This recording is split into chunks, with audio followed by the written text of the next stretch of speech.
हिस्सा बनो। तसव्वुर करो कि अगर एक थाने में तुम्हारे नाम का एक सिपाही आ जाता है तो थाने का निजाम बदल जाता है। जिस दिन तुम किसी जिले में कलेक्टर बन के बैठोगे, जिस दिन तुम किसी जिले में सुपरिंटेंडेंट ऑफ पुलिस बन के बैठोगे, उस दिन जिले का हाल क्या होगा। अगर इस मुल्क को सुधारना चाहते हो, अपना हक लेना चाहते हो, तो ब्यूरोक्रेसी पे कब्जा करो, इसके अलावा कोई चारा नहीं है। नमस्ते दोस्तों, मैं आपका स्वागत करता हूं आपके अपने YouTube चैनल एंटी इंडिया में। आज हर राष्ट्रवादी के लिए एक बहुत ही खास दिन है, क्योंकि आज 17 सितंबर है और आज हमारे देश के प्रधानमंत्री श्री नरेंद्र दामोदर दास मोदी जी का जन्मदिन है। तो हम उनकी लंबी उम्र की कामना करते हैं और उन्हें शुभकामनाएं देते हैं और भगवान से ही प्रार्थना करते हैं कि वो अधिक से अधिक समय तक राजनीति में सक्रिय रहें। हाल ही में सुदर्शन न्यूज़ के जो एडिटर हैं सुरेश चौहान के जी काफ़ी सुर्खियों में हैं। उनके सुर्खियों में आने का मुख्य कारण है यूपीएससी में हो रहे जिहाद को एक्सपोज करना। लेकिन जैसे ही उनका शो का ट्रेलर आया, मानो जिहादी गैंग पागल हो गई हो। पूरे दिन अभिव्यक्ति और प्रेस की आज़ादी की बात करने वाले ये लोग शो को बंद करवाने के लिए दिल्ली हाई कोर्ट तक पहुंच गए। पूरा मामला हम आपको अपनी यूपीएससी जिहाद वाली वीडियो में बता चुके हैं, जाके इस वीडियो को ज़रूर देखें अगर आपने वो वीडियो नहीं देखी है। लिंक आपको डिस्क्रिप्शन और कमेंट बॉक्स में मिल जाएगा। लेकिन बाद में सुप्रीम कोर्ट ने इससे पाबंदी हटा दी। शो के अभी तक 4 एपिसोड आए थे और जिसमें सुरेश चौहान की जी ने जो आंकड़े रखे थे सामने, जो लोगों के सामने जो आंकड़े रखे थे, वो कहीं ना कहीं इस बात का प्रमाण था कि मुस्लिम ओबीसी कोटे से कैसे ओबीसी वालों के हक की मलाई खा रहे हैं। लेकिन कल ही सुप्रीम कोर्ट ने इस शो पर दोबारा से रोक लगा दी है। और जब हिंदू फोबिक जस्टिस चंद्रचूड़ से पूछा गया कि इसकी वजह क्या है, तो उन्होंने कहा कि हम यह बात बिल्कुल बर्दाश्त नहीं करेंगे कि जब आप कहते हैं कि जामिया के छात्र सिविल सर्विसेज में घुसपैठ करने वाले समूह का हिस्सा हैं। देश की सर्वोच्च न्यायालय होने के रूप में हम आपको यह अनुमति नहीं दे सकते कि आप कहें कि मुस्लिम सिविल सर्विसेज में घुसपैठ कर रहे हैं। पत्रकार होकर भी आपको ये कहने की पूर्ण स्वतंत्रता नहीं है। तो क्या यूपीएससी जिहाद सिर्फ हवा हवाई है? मुझे तो ऐसा नहीं लगता, क्योंकि हाल ही में जो जेडएफआई की वेबसाइट है उसमें कुछ ऐसे प्रूफ मिले हैं जिसमें वह साफ तौर से ब्यूरोक्रेसी में आईएएस प्लांट करने की बात कर रहे हैं, जिसमें वह कह रहे हैं कि 90% जो पॉलिसी है और कानून है वह कार्यपालिका द्वारा बनाए जाते हैं। अपनी वेबसाइट के पीडीएफ पर उन्होंने टारगेट रखा है कि अगले 35 साल में पीएमओ के साउथ ब्लॉक, जहाँ पर सारे आईएएस और आईपीएस बैठते हैं, उस पर हमें कब्जा करना होगा। और कह रहे हैं कि जो हमारे छात्र हैं जब वो मुख्यमंत्री ऑफिस में नौकरी करेंगे तो जो सरकार द्वारा कब्जाई हुई वक्फ बोर्ड की ज़मीन है उसे भी हम वापस करवा के रहेंगे। तो कहीं ना कहीं जो जेडएफआई का जो मन था वो सुदर्शन न्यूज़ भाप गया था, क्योंकि रोज़गार और देश की सेवा के लिए आईएएस आईपीएस बनना एक अलग बात है, पर कब्जे की मानसिकता से नौकरी पाना अपने आप में बहुत ही ज़्यादा प्रॉब्लमेटिक है। तो सवाल यह है कि जब भारत एक सेकुलर देश है तो कानून 2 लोगों के लिए अलग क्यों? सुप्रीम कोर्ट चाहे अपने आप को कितना भी सेकुलर कह ले, पर हाल ही में सुप्रीम कोर्ट के कई हिंदू फोबिक फैसले आए हैं। सबसे पहले बात करते हैं शाहीन बाग की। तो शाहीन बाग में 100 दिन तक रोज़ लोकतंत्र की हत्या हुई, लेकिन तब सुप्रीम कोर्ट ने उन्हें उठाने के लिए कोई ज़रूरी कदम नहीं उठाए। वहीं 2013 में जब बाबा रामदेव ने शांतिपूर्ण ढंग से रामलीला मैदान में भ्रष्टाचार के खिलाफ धरने पर बैठे थे तो कांग्रेस ने खुलेआम लाठियाँ बरसाईं, लेकिन सुप्रीम कोर्ट ने इसके ऊपर कोई भी ऑब्जेक्शन नहीं उठाया था।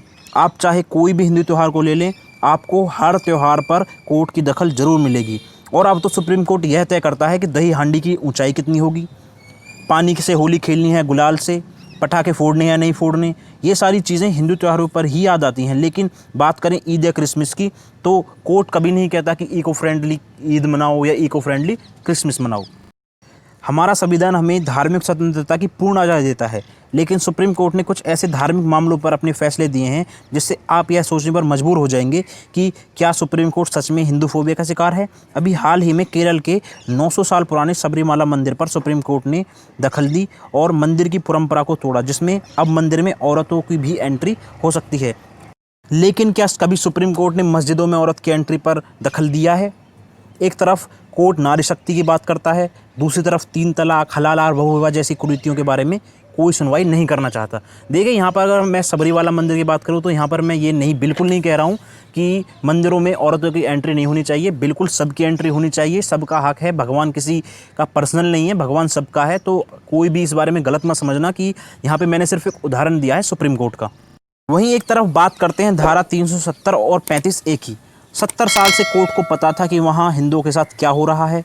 अपने ही देश में एक वर्ग शरणार्थियों की तरह रह रहा था, लेकिन कोर्ट को कश्मीर हिंदुओं से ज़्यादा रोहिंग्या मुस्लिमों की परवाह थी।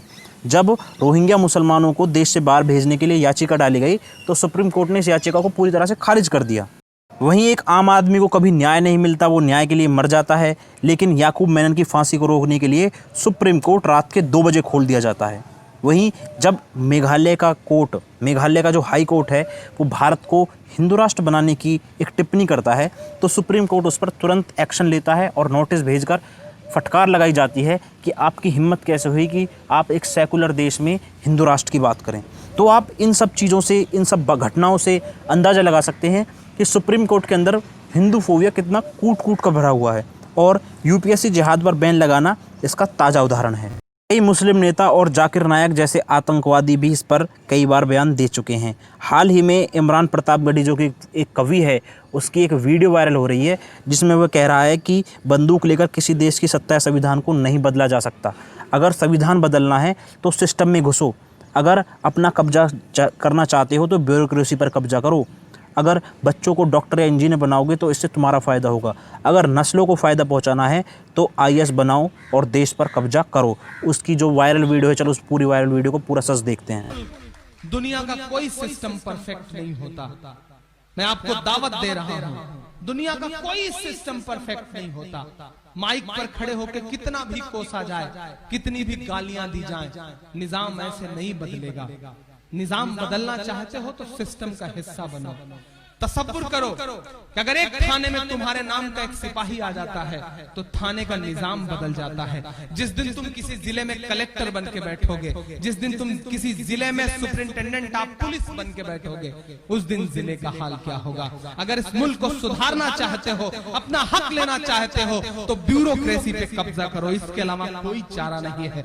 इंजीनियरिंग पढ़ा लोगे बच्चों को, डॉक्टरेट पढ़ा लोगे बच्चों को, अपने बच्चों को बहुत बड़ा बिजनेसमैन बना दोगे, अरबपति बन जाओगे, तुम्हारा फायदा होगा, खुद का फायदा होगा। लेकिन अगर नस्लों का फायदा करना चाहते हो तो सिर्फ ब्यूरोक्रेसी पे कब्जा करो, पावर अपने हाथ में लो। और शमीम भाई, मैं आपको भी दावत देता हूं, बहुत बड़ा काम कर रहे हैं। एक काम ये भी शुरू करिए सिविल सर्विसेज के लिए, यानी कि आईएएस आईपीएस की पढ़ाई के लिए, उसकी प्रिपरेशन के लिए, कोचिंग के लिए एक फ्री इंस्टीट्यूट डालिए। मैंने इलाहाबाद में डालने जा रहा हूं और मैं दावत देता हूं अपने नौजवान दोस्तों को, इसके अलावा कोई हल नहीं है इस मुल्क में। ग्रेजुएशन करने के बाद एक मुहिम बना लीजिए कि एक वक्त कम खाएंगे लेकिन आईएएस बन के दिखाएंगे, आईपीएस बन के। तो सवाल अब यह है कि क्या सुप्रीम कोर्ट इस पर संज्ञान लेगा या फिर वह मूक दर्शक बनकर बना रहेगा। सुप्रीम कोर्ट हमारी बोलने की आज़ादी छीन रहा है। एक देश में रहकर दो लोगों के लिए अभिव्यक्ति की आज़ादी अलग अलग कैसे हो सकती है।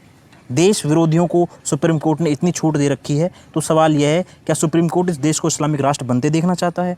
और आप इस बारे में क्या सोचते हैं, अपनी राय अवश्य दें।